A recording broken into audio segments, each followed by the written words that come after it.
Many people struggle with language learning. Very little of them do understand why they struggle. My theory is that 99% of the times the struggle derives not from linguistic causes or intellectual ability, but from psychological reasons and from reasons linked to our individuality. Most learners face similar blocks like anxiety, perfectionism. Most of the times they feel overwhelmed and they do believe they are not talented enough. These blocks slow down learning, they reduce motivation, and very often leads to drop the language learning process. They obviously create stress, and it's well proved that a stressed brain does not perform well. So understanding these issues is key to overcome them. The first and most important psychological blocks that people tend to experience is a form of performance anxiety. This meaning we try to avoid mistakes at all costs, and we generally set our practice with the very clear aim of avoiding mistakes. We believe that we should not make mistakes if we want to be fluent in that language. But this is going to generate a block that impedes us from making practice.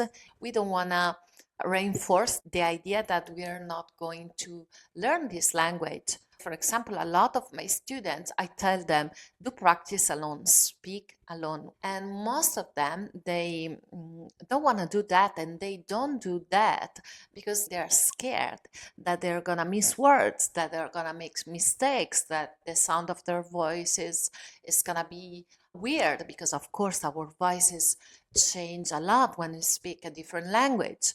These are all expressions of performance anxiety.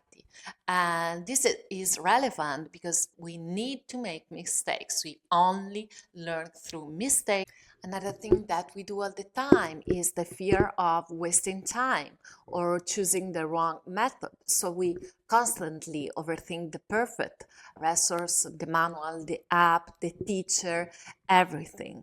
So instead of practicing, and practicing requires a great deal of time and effort, we spend the same time and effort trying to set the perfect method. This is a waste of time and is gonna impact hugely on our motivation because we'll see motivation depends from results. Very well connected to the previous 2 points is that we believe that we should be efficient all the time. And this creates another form of anxiety because we are pushed to be perfect in not just in what we do, but how we do that. We must be perfect in how we do things all the time. So the language learning path should fit in the most optimized way in our lives. Motivation and anxiety are strictly linked. And the second problem that we have as a language learner is that we fell off motivation. We don't have enough motivation. And the reason is that we stay motivated only if we see results, and we stay anxiety free only if we see that we are able to achieve these results. Keeping in mind the relationship between anxiety and motivation should be of primarily importance. And by saying that, I mean we should be well aware that if we do create standards that is not possible to reach for ourselves, our motivation is going to drop, our anxiety is going to rise, and we're very close to ending our learning. Another belief that we have is that language learning is just for a few people, meaning you need to have a special talent. This makes me think all the time about the idea of having musical talent. I used to study music a lot when I was younger, and I still have nightmares on how I thought I was not talented enough, even though I had very good grades, I could perform well and do well in general. But I had this belief I was not talented enough, and that talent was something that you were given or you were not given. If you try to do something, even though you're not given the talent, you're just gonna embarrass yourself. So we wanna avoid the idea of embarrassing ourselves.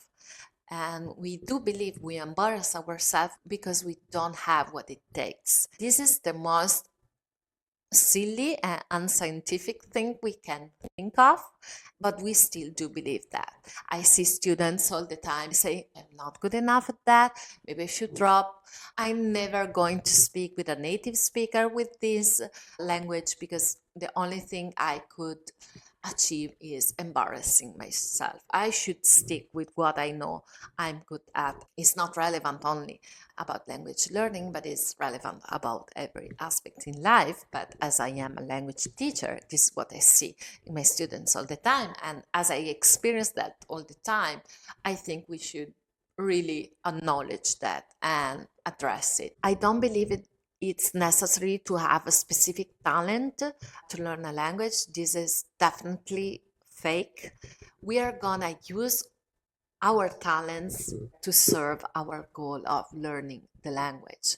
We do have preferences in learning, we do have differences in how we learn, and we should adapt those and use those to serve our goal of language learning. If you try to learn as everyone else, you're failing at your most important task.